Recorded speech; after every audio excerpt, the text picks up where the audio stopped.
اینجا تهران است، صدای ایران.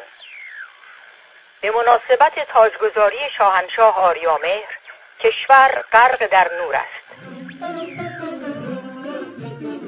قرار است در آستانه این مراسم و همچنین زادروز تولد شاهنشاه که فردا برگزار خواهد شد، از چندین طرح انجام شده بهره برداری شود.